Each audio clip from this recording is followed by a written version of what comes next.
Para darmos início. Pai querido, pedimos Tua bênção sobre cada um de nós. Pedimos, Pai, a bênção da saúde física, mas também da saúde espiritual. Pedimos, Pai, que nos ajude nas dificuldades da vida, que nos ajude a não desanimarmos, a mantermos nossa fé, a mantermos a nossa paciência, o nosso amor.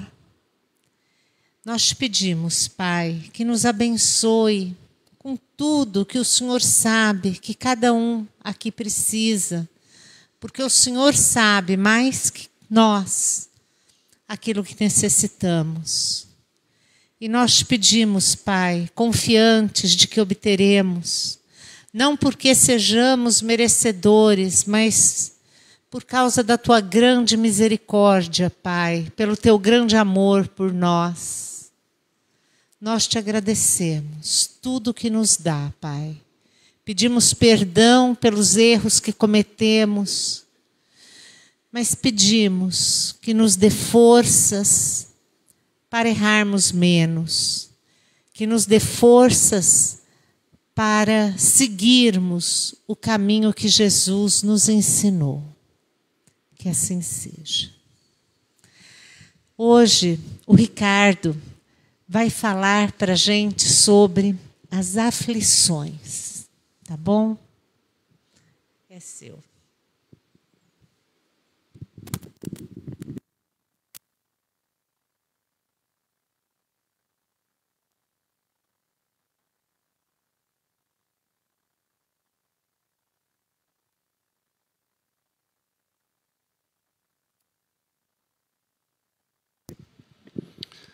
Boa noite a todos. Muito obrigado pela presença, pela atenção. Que possamos, nesse início, refletir um pouco sobre a grandeza de Deus. Deus de infinito amor, sabedoria e justiça. Deus de infinito amor, sabedoria e justiça. Pensemos num grande amor de nós, seus filhos, um grande exemplo. Amor de mãe. A mãe que faz de tudo pelo filho, deixa de comer pelo filho, se puder trocar de corpo para sentir a dor do outro, também faria. Amor de mãe, que é muito grande. Agora, imaginemos amor de Deus, que é infinito. O que Deus faz em prol de nós, seus filhos. De sabedoria, imaginemos aquelas pessoas com muito amor, muita sabedoria. O que fazem de acertos em prol do próximo, em prol dos seus filhos. Pensemos em justiça, em nós, encarnados. Pensemos numa pessoa muito justa. Imaginemos Deus. Multiplica pelo infinito a justiça de Deus. E Deus, com todo esse amor que nos coloca no colo, que nos protege, que nos abençoa, com toda a sua sabedoria, com toda a sua justiça. E aí vamos contemplar um pouquinho também das grandezas de Deus, que são visíveis, mesmo para aqueles que não creem, né? O céu, o dia, a noite, a água, o ar. Eu gosto de citar o nosso corpo, que a gente, exceto os especialistas, os profissionais da saúde, que estudam com detalhes o nosso corpo, a gente não faz uma pequena ideia da perfeição que é o nosso corpo físico. Tudo sincronizado, funcionando. É muita grandeza, muita sabedoria. E aí Deus, nessa perfeição toda, nos possibilita a vida, a encarnação no planeta Terra, com situações, aflições num sentido amplo, também de sofrimento, de dor, de falta de paz. Para Deus, que é de infinita sabedoria, e tudo o que eu já falei, a princípio nós poderíamos. Não seria melhor Deus, nesse pacote todo de tanta perfeição, ter excluído as aflições, os sofrimentos, as dores? Só que entra uma outra situação. Deus, com a sua infinita sabedoria e a sua bondade, na sua criação, eu tenho essa interpretação, e repito algumas vezes, ele não quis criar robôs que você programa e obedece exatamente aquilo que o sistema, que você dita ao sistema, que você ordena ao sistema. Ou senão, nós só teríamos um caminho. Nós não teríamos alternativas. Talvez não tivéssemos alguns tantos obstáculos na vida. E a palavra dessa não opção, a interpretação da não opção de Deus, por nos dar, não criarmos robôs, entra o comentado livre-arbítrio. Deus nos cria espíritos imortais, nos possibilita a vivência também no planeta Terra, para a nossa evolução, e dá o volante para nossas mãos. Siga, filho. Te dou todo o suporte. Estou presente com você a todo tempo. Tem o seu amigo espiritual, que tem mais conhecimento que você da sua vida nessa encarnação. Siga, utilize o seu livre-arbítrio. E por vezes, ao utilizarmos esse livre-arbítrio, nós, espíritos imperfeitos, seguindo no caminho da evolução, tropeçamos.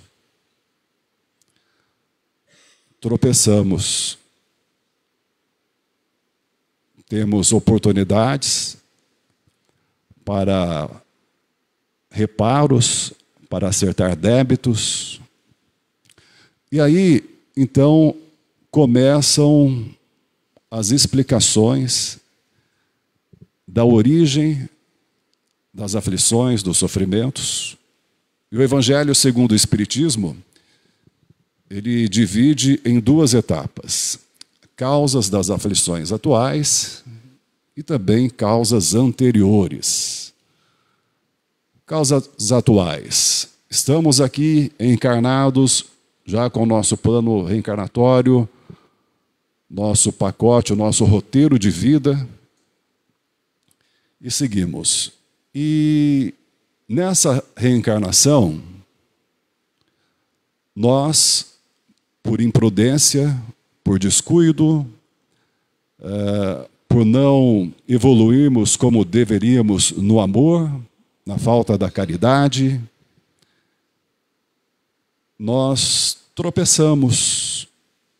E então, nas causas atuais, ainda fica até mais compreensível, é visível, né? Ah, você viu? Fulano está doente. Está com uma aflição, está com sofrimento. Ah, mas você viu? Ele fumou a vida inteira, né? Ah, então, opa, tem um sentido a causa dessa aflição do sofrimento. Não utilizou o livre-arbítrio bem. Cuide do corpo. Nós somos espíritos imortais, mas o nosso corpo físico não. Ah, fulano está doente, bebeu demais, ingeriu álcool demais. Não utilizou o livre-arbítrio com responsabilidade. E aí tantas outras situações. Uma aflição, perdeu o emprego. Que aflição tão grande de perder o emprego. Tem situações em que não tem jeito. Fez tudo certinho, usou o livre-arbítrio e foi demitido. Mas calma. Se você fez tudo certinho, confie que uma nova porta se abrirá. Mas aí tem aquela situação da aflição do funcionário que foi irresponsável, displicente, foi demitido.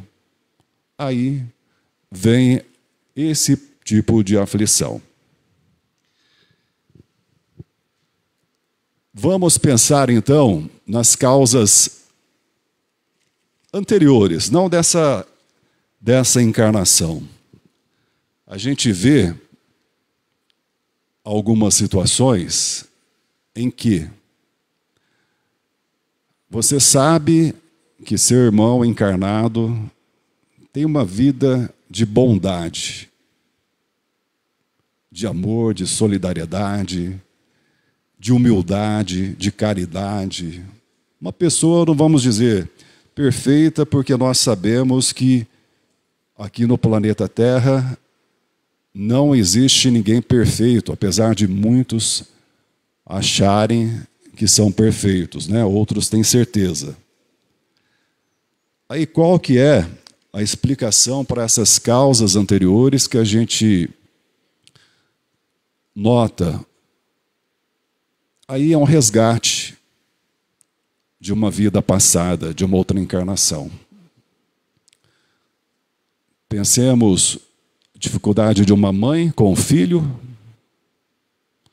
de violência, de crime, de saúde, de tantas, seja qual for a aflição, o sofrimento que a mãe tem com o filho. Pode ser uma oportunidade de resgate em função dessa pessoa, que hoje a gente vê com muita bondade, ter causado algum mal em vida passada. Mas não significa que isso é regra. O Evangelho segundo o Espiritismo coloca também que existem situações, vamos pensar, de uma pessoa que está encarnado e desde nascença não tem a possibilidade de enxergar. Não quer dizer que essa pessoa, que esse encarnado, que esse espírito, prejudicou outra pessoa em vida passada. Existe a possibilidade, relata o Evangelho segundo o Espiritismo, de que no plano reencarnatório, quando nós temos lá, estamos numa etapa que antecede a nossa reencarnação, de escolha de uma prova para a nossa evolução. Hoje, por vezes, talvez essa prova pese e seja motivo até de reclamação. Mas no plano reencarnatório foi solicitada. Pode colocar aí na minha malinha, nessa viagem nessa nova oportunidade, que eu quero evoluir. Também devemos considerar a questão de causa e efeito. Fizemos o bem, colhemos o bem.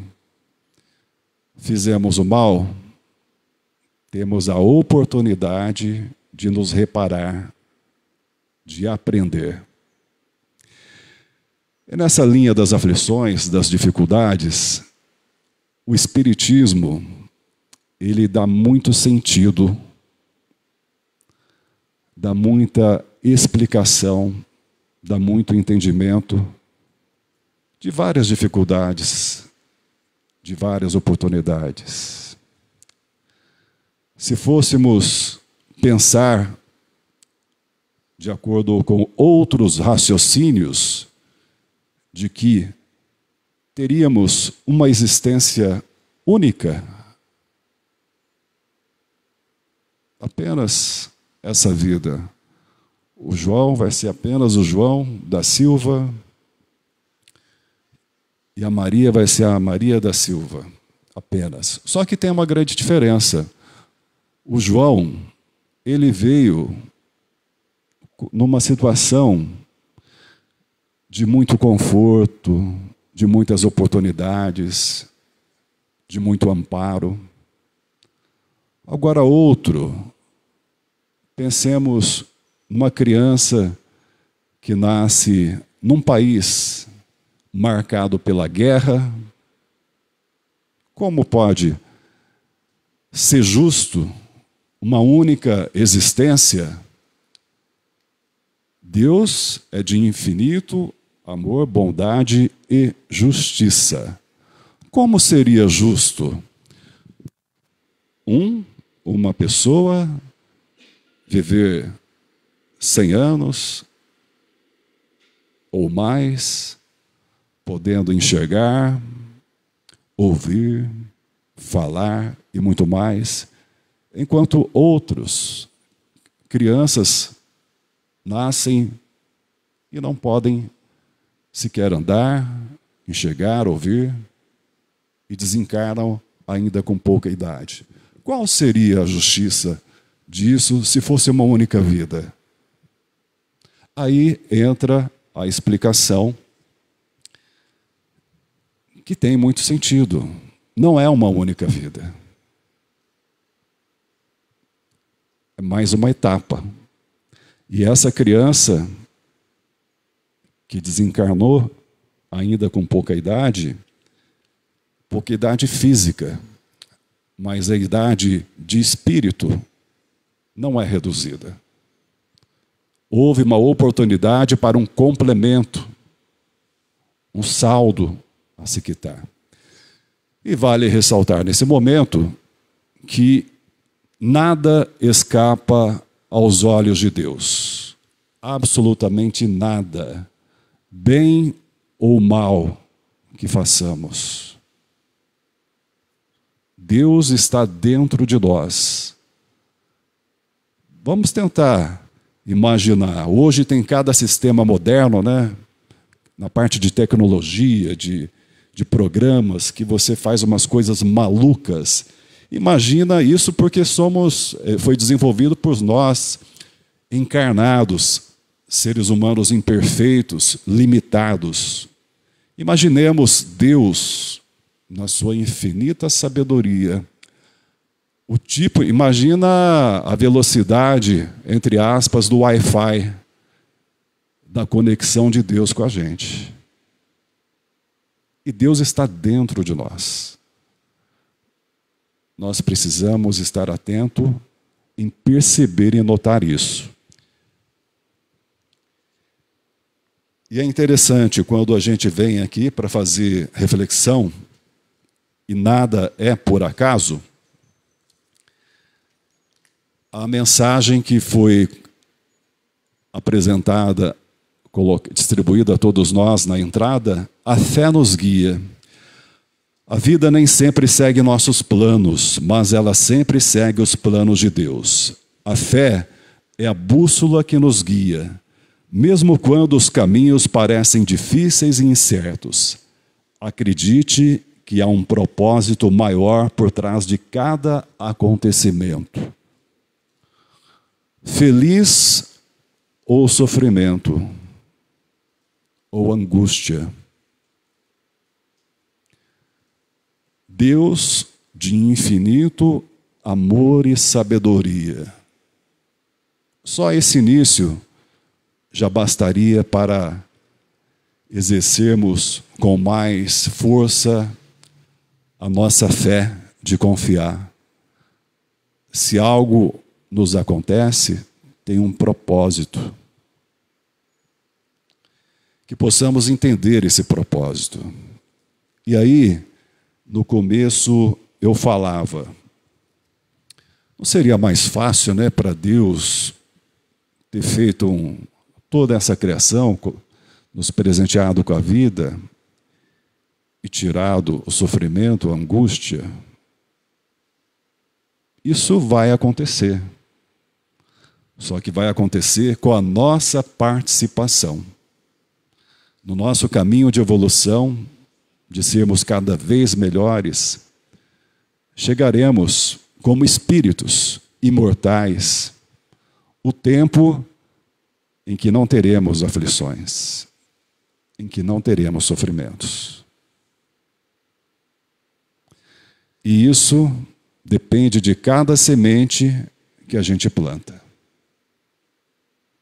Vamos plantar o bem para colher o bem, para acelerar a nossa evolução. Esses dias, assistindo um vídeo sobre o tema proposto aqui, eu vi um exemplo muito interessante que quero compartilhar com vocês. Um pai precisava levar o filho para tomar uma injeção. E o detalhe é que esse filho, ele não tinha medo de injeção. Ele tinha pânico de injeção. Pânico. E é uma história real. Ele cita que ao chegar ao hospital, o hospital inteiro tomou conhecimento que o filho chegou. Pela gritaria, pelo medo, pelo pânico da injeção. E o filho então disse ao pai: Pai, me ajude, me proteja. O pai disse ao filho: Filho, se você não tomar essa injeção, você vai ficar ainda mais doente e você pode morrer. Então, se for necessário eu te segurar e aplicar 10 injeções, eu vou te segurar. E tem um detalhe: eu vou estar ao seu lado. É para o seu bem. E a questão do sofrimento, da aflição, nós passamos por situações assim. Temos que aprender, ter um propósito. É para nosso aperfeiçoamento. Isso não quer dizer que a gente deve ficar conformado com uma aflição. Estou doente. É para meu aperfeiçoamento. Foi falado lá no centro, então não tem nada o que fazer. Estou passando uma aflição porque perdi uma pessoa querida. Poxa, que dor. Só que sempre deve ser lembrado que não termina no túmulo. Seguimos. E quando vem a aflição, vem o sofrimento, o que Deus, o que Jesus pedem de nós? Perseverança, confiança, fé. Não fiquemos lamentando a dificuldade. Que possamos superar, ressignificar. Uma dificuldade surgiu.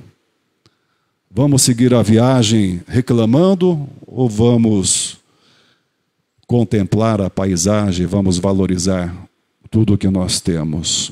Porque, infelizmente, na vida, é comum focarmos numa situação negativa, em uma situação negativa, enquanto nós temos milhares de coisas positivas para estar valorizado. Eu já citei uma vez aqui, e vou dar o exemplo, quando é posta uma mesa bonita, né, com frutas, comida, coisa do lado ali que destoa, que não está muito positiva, aflição, que um sofrimento paralise a nossa evolução. Vamos dar a volta por cima, confiando que Deus está ao nosso lado. Perto de encerrar, eu só quero acrescentar aqui, o Evangelho segundo o Espiritismo diz: quantos pais infelizes com os filhos por não terem combatido suas más tendências desde o princípio, por fraqueza ou indiferença, deixaram que se desenvolvessem neles os germes do orgulho, do egoísmo e da tola vaidade, que ressecam o coração, mais tarde colhendo o que semearam. Admiram-se e afligem-se com a sua falta de respeito e a sua ingratidão. Isso no Evangelho segundo o Espiritismo.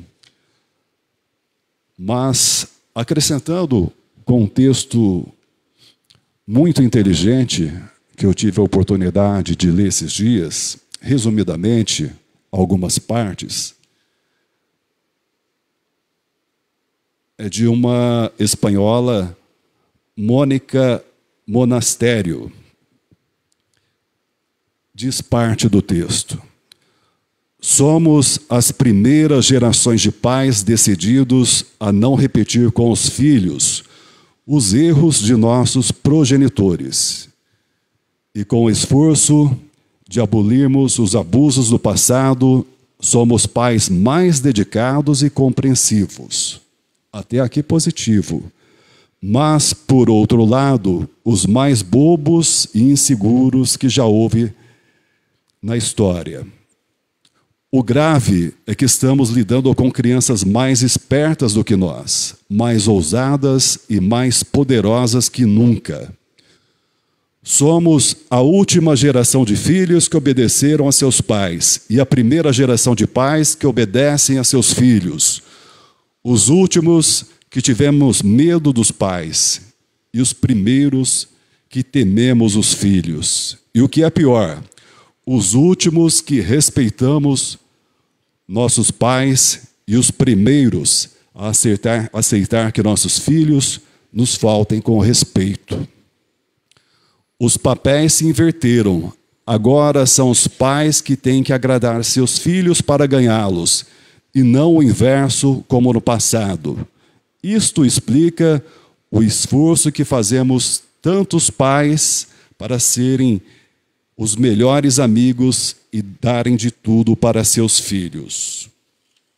Aqui, só para reforçar uma causa de aflição na educação de pais com os filhos em muitos casos. Isso é muito comum. Quem passou por dificuldades lá, de comprar um tênis, de tomar um refrigerante, hoje quer dar de tudo para os filhos. Só que a falta de limite, isso prejudica. Que fique esse alerta para não ser no futuro uma aflição, um sofrimento. Para finalizar, que todos possamos ser perseverantes, que possamos entender que Deus está ao nosso lado e nós somos fortes. Obrigado pela atenção e até a próxima oportunidade.